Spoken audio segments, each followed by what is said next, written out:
Good evening friends, आप सभी लोगों का स्वागत है हमारे यूट्यूब चैनल पे। रोज़ाना की तरह शाम के 7 बज चुके हैं और आप आज भी देखेंगे टॉप 50 एमसीक्यू को। और ये जो पेपर है, क्वेश्चन पेपर है, 50 क्वेश्चन जो है वो बेस्ड ऑन NSEIT पैटर्न पे आधारित है। एपिसोड नंबर की बात करें तो इसके पहले 85 एपिसोड अपलोड हो चुके हैं, जिसका प्लेलिस्ट आपको डिस्क्रिप्शन बॉक्स में मिल जाएगा। अगर वहाँ से आपने अभी तक नहीं देखा है तो सभी को देख ले। चैनल पे पहली बार है तो सब्सक्राइब करके बेल आइकन को हिट कर दें। आज का जो पहला क्वेश्चन है वो बोला गया कि हाई एल्टीट्यूड रिसर्च लेबोरेटरी कहाँ स्थित है। हाई एल्टीट्यूड रिसर्च लेबोरेटरी कहाँ स्थित है, तो ये आपको गुलमर्ग स्थित है, यानी जम्मू कश्मीर कह सकते हैं।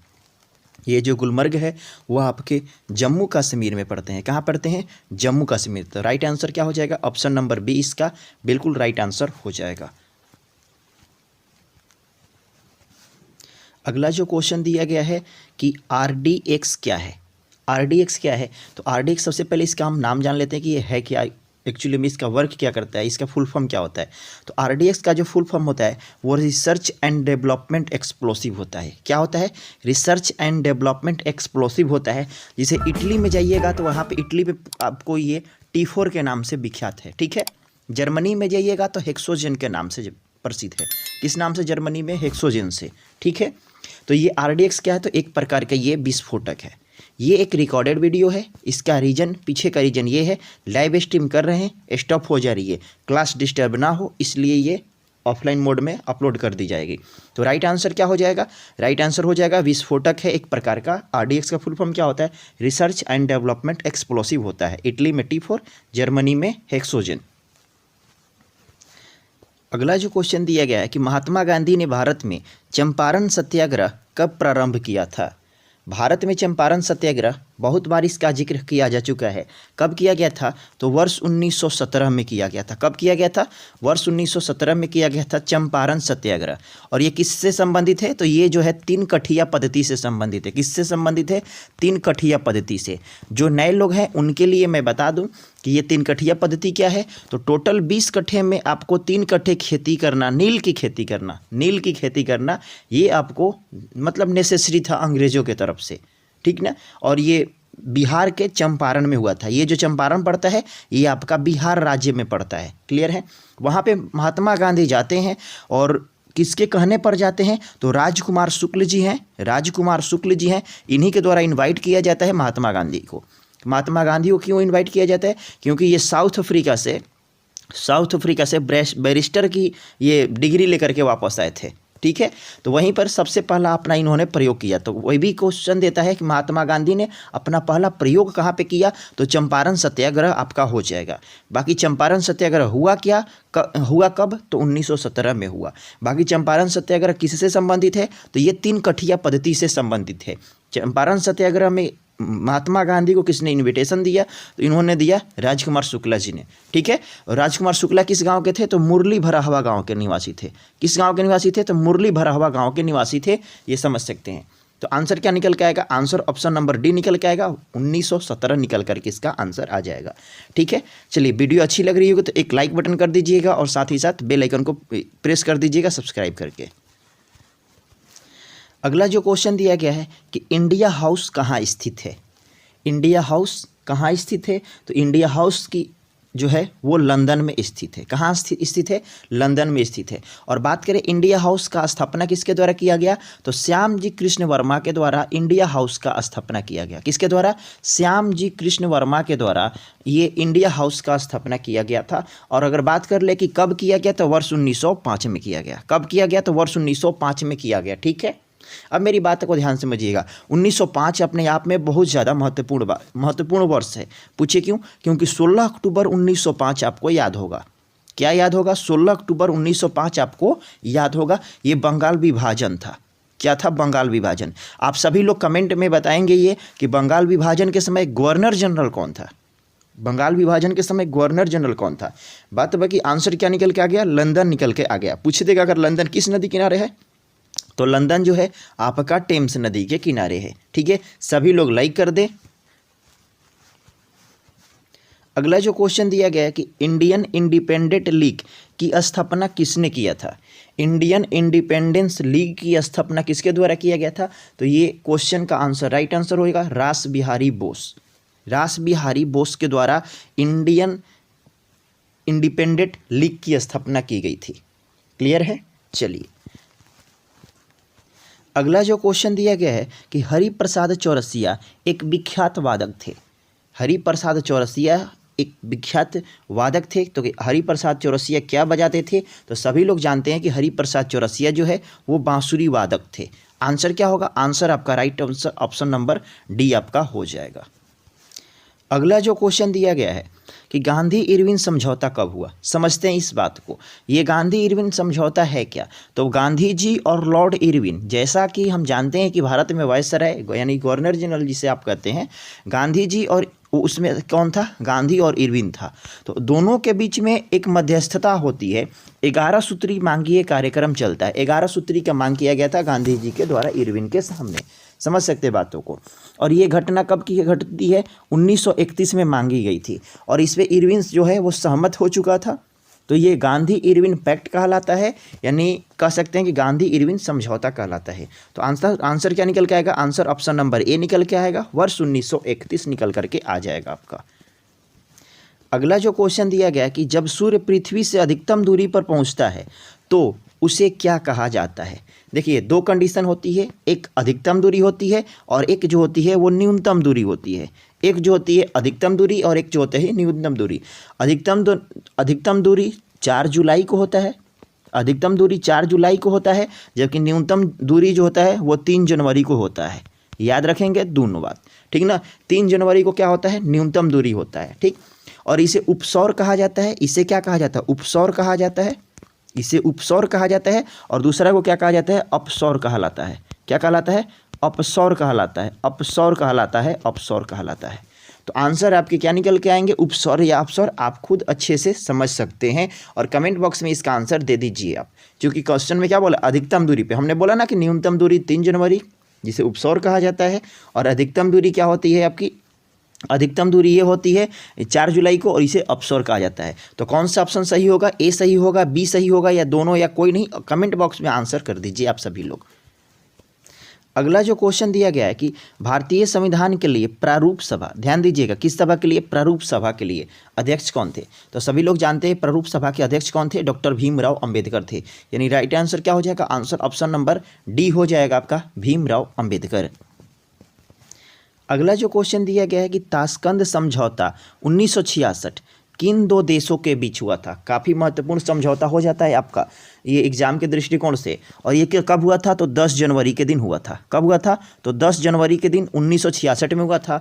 और किन 2 देशों के बीच हुआ था? तो महत्वपूर्ण जो दोनों देश थे वो भारत और पाकिस्तान थे। कौन कौन थे? भारत और पाकिस्तान के बीच में ये ताशकंद समझौता हुआ था, जो कि 10 जनवरी 1966 को हुआ था। ताशकंद समझौता याद रखना ना भूलेंगे। अगला जो क्वेश्चन आपके सामने दिख रहा होगा वो दीन ए इलाही धर्म की स्थापना अकबर के द्वारा, किसके द्वारा? ध्यान रखेंगे, अकबर के द्वारा कब किया गया था? तो दीन ए इलाही की स्थापना, सबसे पहला तो क्वेश्चन ये हो गया आपका कि किसके द्वारा हुआ? तो अकबर के द्वारा। और कब किया गया? तो यानी 1582 में किया गया। डायरेक्ट क्वेश्चन आते हैं, आंसर याद रख सकते हैं, ऑप्शन नंबर सी 1582। अगला जो क्वेश्चन दिया गया है कि भारत का अधिकतम व्यापार किस मार्ग द्वारा होता है? तो भारत का जो सबसे ज़्यादा व्यापारी मार्ग होता है वो समुद्री मार्ग द्वारा होता है। किस मार्ग द्वारा होता है? समुद्री मार्ग द्वारा होता है। समुद्री मार्ग द्वारा होता है, याद रख सकते हैं, समुद्री मार्ग द्वारा, यानी नौ संचालकों के द्वारा होती है, ठीक है। अगला जो क्वेश्चन आपके सामने स्क्रीन पर शो कर रहा होगा कि राष्ट्रीय राष्ट्रगान सर्वप्रथम 27 दिसंबर 1911 को किस अधिवेशन में गाया गया था? यानी ये बातें कंफर्म हो गई कि राष्ट्रगान सबसे पहले कब गाया गया था? तो 27 दिसंबर 1911 को गाया गया था। और किस अधिवेशन में गाया गया था? तो ये गाया गया था कोलकाता अधिवेशन में। यानी राइट आंसर क्या होगा? आंसर ऑप्शन नंबर बी को आप टिक कर सकते हैं। अगला जो क्वेश्चन दिया गया है कि प्रेशर कुकर में भोजन जल्दी पक जाता है क्यों? तो प्रेशर कुकर में खाना जल्दी क्यों पक जाता है? क्योंकि क्वथनांक उसका जो है वो ज़्यादा हो जाता है। आंसर क्या हो जाएगा? आंसर ऑप्शन नंबर बी हो जाएगा। लास्ट में आउट ऑफ 50 आप लोग कितने स्कोर आ रहे हैं? कमेंट बॉक्स में मेंशन करना ना भूलें। अगला जो क्वेश्चन दिया गया है कि शिमला सम्मेलन किस वर्ष हुआ? ध्यान देंगे। शिमला सम्मेलन और शिमला समझौता, ये दोनों क्वेश्चन आता है हर बार, और जब आता है तब हम दोनों चीज़ों को बताते हैं आपसे कि शिमला सम्मेलन जो हुआ वो 1945 में हुआ, 1945 में हुआ, 25 जून 1945 को हुआ। लेकिन समझौता जो है वो वर्ष 1972 में हुआ। कब हुआ? वर्ष 1972 में हुआ। तो याद रखना, ना भूलेंगे बात। बाकी आंसर क्या निकल के आएगा? आंसर ऑप्शन नंबर सी निकल करके आएगा। ठीक है, एक छोटी सी इन्फॉर्मेशन है, ऑफलाइन वाले ब्रांच का नाम क्या है? मैथ्स एंड रीजनिंग क्लासेस के नाम से ये कंडक्ट होती है। एड्रेस कहाँ है इसका? पंजाब नेशनल बैंक के बगल में आकोड़ी गोला पे है। कॉन्टैक्ट नंबर ये दिया गया है आपको। कॉन्टैक्ट करके आप नए बैच की जानकारी ले सकते हैं। नया बैच स्टार्ट होने वाला है, बिल्कुल फाउंडेशन बैच जो है वो स्टार्ट होने वाला है। ठीक है, तो आप आ करके 5 से 6 दिन 7 दिन जितने आपको डेमो करने का मन करे, डेमो आप फ्री ऑफ कॉस्ट कर सकते हैं, उसके लिए कोई चार्ज नहीं है। देन आपको जैसी लगेगी पढ़ाई उसी आप एडमिशन कर सकते हैं, बाकी कोई फोर्स नहीं है आपके ऊपर। अगला जो क्वेश्चन दिया गया है कि कॉलेज ऑफ डिफेंस मैनेजमेंट कहाँ स्थित है? कॉलेज ऑफ डिफेंस मैनेजमेंट कहाँ स्थित है? तो ये आपका सिकंदराबाद में स्थित है। कहाँ पे स्थित है फ्रेंड्स? सिकंदराबाद में ये स्थित है। याद रखेंगे, हैदराबाद और सिकंदराबाद दोनों को अगर ऐड कर दे तो ये दोनों को क्या कहा जाता है? जुड़वां शहर के नाम से जाना जाता है। क्या कहा जाता है? जुड़वां शहर के नाम से जाना जाता है। क्यों? क्योंकि जो हुसैन सागर झील है, वो हुसैन सागर झील ये इन दोनों शहरों के बीच में सीमा बनाती है। तो एक साइड में हैदराबाद और एक साइड में सिकंदराबाद आपका पड़ जाता है, तो जुड़वां शहर के नाम से इसे जाना जाता है। बाकी कॉलेज ऑफ डिफेंस स्टाफ कहाँ है? डिफेंस मैनेजमेंट कहाँ स्थित है? तो ये सिकंदराबाद में स्थित है। ठीक है, चलिए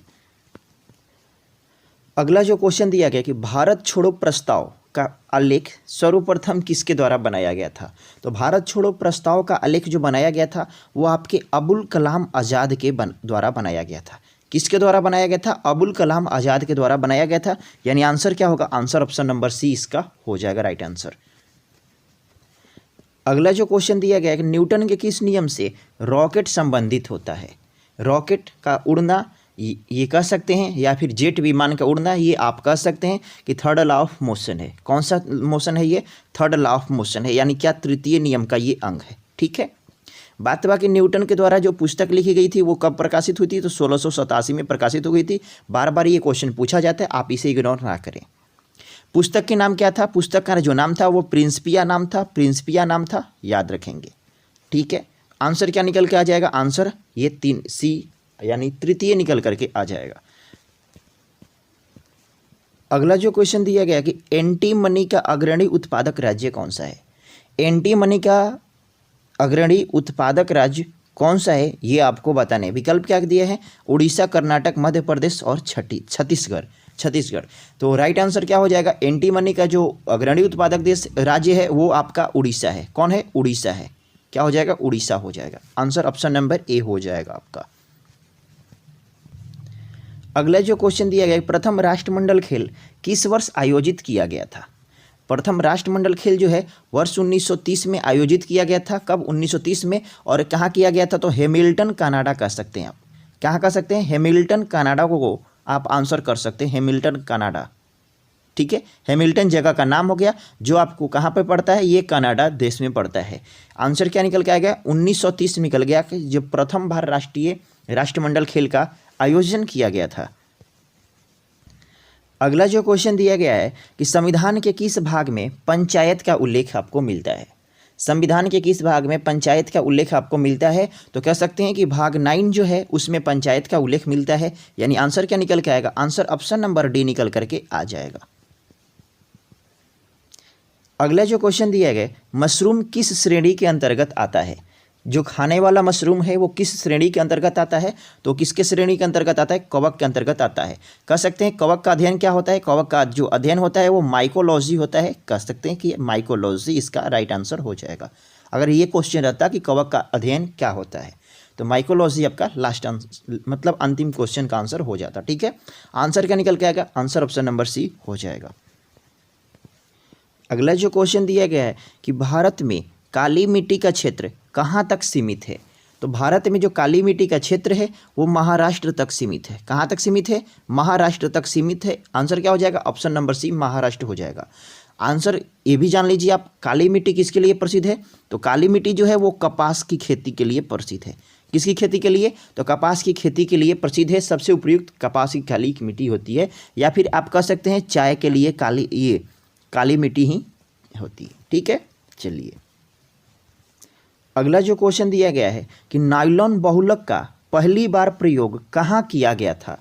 नाइलन बहुलक नहीं याद है, याद कर लेंगे। NYLON लिखाता है, नाइलन लिखाता है, ध्यान रखेंगे। NY से क्या होता है? न्यूयॉर्क होता है, और LON से क्या होता है? लंदन होता है। यानी कह सकते हैं ये अमेरिका का कोई ना कोई जगह था, वहीं से न्यूयॉर्क, और ये ब्रिटेन का जगह था। अमेरिका और ब्रिटेन के संयोग से ये नाइलन शब्द का उत्पत्ति हुआ था। आंसर में देख सकते हैं कि आप ब्रिटेन नहीं दिया है, तो आप इजीली अमेरिका याद कर सकते हैं। बाकी अगर पर्टिकुलर पूछे कि ये अमेरिका में कौन सी जगह था, तो अमेरिका में आप कह सकते हैं शिकागो जगह था। क्या था जगह? तो शिकागो जगह था। आंसर शिकागो हो जाएगा आपका। अगला जो क्वेश्चन दिया गया है कि आनंद पांडे किसके गुरु थे? तो आनंद पांडे जो थे वो बिरसा मुंडा के गुरु थे। किसके गुरु थे? बिरसा मुंडा के गुरु थे। आंसर ऑप्शन नंबर क्या हो जाएगा? सी हो जाएगा। अगला जो क्वेश्चन दिया गया है कि सीन नदी के किनारे बसा प्रमुख शहर कौन सा है? सीन नदी के किनारे, तो हम जानते हैं कि ये क्या, फ्रांस की राजधानी पेरिस। हाँ, फ्रांस की राजधानी पेरिस जो है, फ्रांस की राजधानी जो पेरिस है वो आपके किस नदी किनारे बसा हुआ है? तो वो आपका सीन नदी के किनारे बसा हुआ है। तो आंसर क्या हो जाएगा? आंसर ऑप्शन नंबर बी हो जाएगा। अगला जो क्वेश्चन दिया गया कि सेशेल्स द्वीप है किस महासागर में स्थित है? तो सेशेल्स द्वीप जो है वो हिंद महासागर में स्थित है। क्या? हिंद महासागर में स्थित है, यानी कह सकते हैं आंसर क्या होगा? आंसर ऑप्शन नंबर ए हो जाएगा। अगला जो क्वेश्चन दिया गया है कि अनुवांशिकी उत्परिवर्तन किस में होता है? तो अनुवांशिकी उत्परिवर्तन जो होता है वो डीऑक्सीराइबोज न्यूक्लिक एसिड, यानी कह सकते हैं कि DNA में होता है। क्या होता है? देखो RNA को लगा रहे हैं हम, सॉरी DNA में होता है, ठीक ना, DNA में होता है। आंसर क्या होगा? आंसर ऑप्शन नंबर डी हो जाएगा इसका। अगला जो क्वेश्चन दिया गया है कि ग्रेट आर्टेजियन बेसिन कहाँ स्थित है? तो जो आपका ग्रेट आर्टेजियन बेसिन है वो ऑस्ट्रेलिया में पड़ता है। कहाँ पड़ता है? ऑस्ट्रेलिया में पड़ता है। आंसर क्या होगा? आंसर ऑप्शन नंबर बी हो जाएगा। अगला जो क्वेश्चन दिया गया है कि अष्टदिग्गज का संबंध किससे है? दिए गए विकल्प में से अष्टदिग्गज का संबंध किससे है? तो अष्टदिग्गज का संबंध यहाँ से कृष्णदेवराय हो जाएगा। ठीक है, अष्टदिग्गज कृष्णदेवराय हो जाएगा। ठीक, आंसर क्या होगा? आंसर ऑप्शन नंबर ए आपका राइट होगा। अगला जो क्वेश्चन दिया गया है चंद्रप्रभा राष्ट्रीय वन्य प्राणी अभयारण्य कहाँ स्थित है? चंद्रप्रभा, तो याद रखेंगे चंद्रप्रभा जो है वो आपको उत्तर प्रदेश में स्थित है। कहाँ पे स्थित है? उत्तर प्रदेश में स्थित है। आंसर क्या होगा? आंसर ऑप्शन नंबर डी इसका हो जाएगा। इसकी अगर PDF चाहिए तो आप हमारे टेलीग्राम ग्रुप को ज्वाइन कर लीजिए, वहाँ से फ्री ऑफ कॉस्ट PDF आपको प्रत्येक दिन मिल जाया करेगी। ज्वाइन कर लीजिए, डिस्क्रिप्शन बॉक्स में लिंक दिया गया है। अभी तक सभी लोग लाइक नहीं किए हैं तो प्लीज़ सभी लोग लाइक कर दें, और सब्सक्राइब, चैनल पर पहली बार हैं तो सब्सक्राइब करके बेल आइकन को प्रेस कर लें। अगला जो क्वेश्चन दिया गया है कि निम्न में कौन न्यूज प्रिंटिंग फैक्ट्री के लिए प्रसिद्ध है? तो न्यूज प्रिंटिंग फैक्ट्री के लिए हम जानते हैं कौन सा जगह प्रसिद्ध है? तो नेपा नगर प्रसिद्ध है। कौन सा जगह? नेपा नगर प्रसिद्ध है। और नेपा नगर कहाँ पड़ता है? तो मध्य प्रदेश में नेपा नगर पड़ता है, यानी कह सकते हैं कि हाँ, ऑप्शन नंबर ए टिक कर सकते हैं, मध्य प्रदेश नेपा नगर। चलिए अगला जो क्वेश्चन दिया है, जुड़वा शहर किसे कहा जाता है? अभी थोड़ी ही देर हमने इसको डील किया है, दूसरा या तीसरे क्वेश्चन पे हमने डील किया था इसको कि जुड़वा शहर के नाम से किसे जाना जाता है? तो हैदराबाद और सिकंदराबाद को जाना जाता है, यानी आंसर क्या होगा? आंसर ऑप्शन नंबर ए हो जाएगा। और सीसा और जस्ता को याद रखेंगे, सीसा और जस्ता को जुड़वा खनिज की संज्ञा दी गई है। क्या संज्ञा दी गई है? जुड़वा खनिज की संज्ञा दी गई है। अगला जो क्वेश्चन दिया गया है कि वायुमंडल के किस मंडल में ओजोन का घनत्व सर्वाधिक होता है? तो ओजोन का घनत्व सर्वाधिक होता है स्ट्रेटोस्फेयर में, यानी कह सकते हैं समताप मंडल में।